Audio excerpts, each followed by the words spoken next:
की मुख्य दरवाजा जसा आयताकृती असायला पाहिजे तसा तो चौकोन पूर्ण झालेला असावा.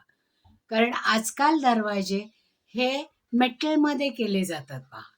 म्हणजे त्याचे मेटलमध्ये लाकूड बसवतात आणि खाली चौकोन जिथे येतो तिथे लाकडी तिथे मार्बल बसवला जातो. म्हणजे तो त्रिकट होतो. म्हणजे 3च बाजू पूर्ण होतात.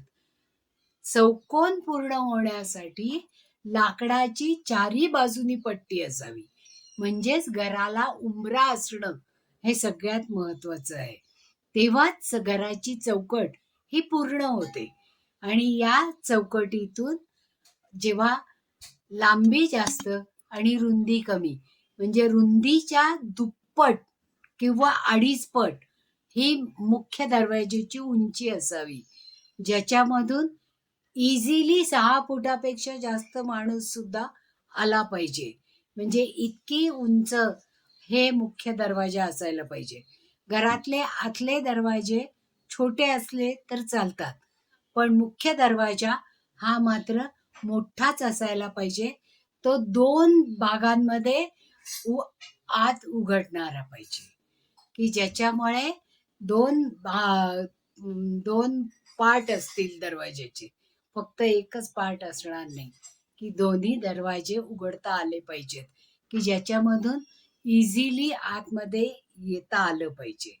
त्याचप्रकारे या दरवाज्यातून येणाऱ्या संधी, हा दरवाजा अतिशय स्वच्छ आणि पॉझिटिव्ह एनर्जी देणारा, म्हणजेच त्या घराच्या चौकटीवर किंवा त्या दरवाज्यावर ओम, स्वस्तिक अशासारखी शुभचिन्ह असायला पाहिजे, किंवा त्याच्यावर शंख, चक्र, पद्म अशासारखी चिन्ह, किंवा हत्ती ज्यांच्या सोंडेमध्ये माळ आहे किंवा ज्यांनी सोंड वरती केलेली आहे, म्हणजे स्वागत करणारे हत्ती हे असावे, किंवा अभिषेकाचे कलश ज्यांच्या सोंडेमध्ये आहेत असे 2 हत्ती 2 भागांवर, दरवाजाच्या 2 भागांवर असावे, की ज्याच्यामुळे तो दरवाजा शुभचिन्हांकित होतो.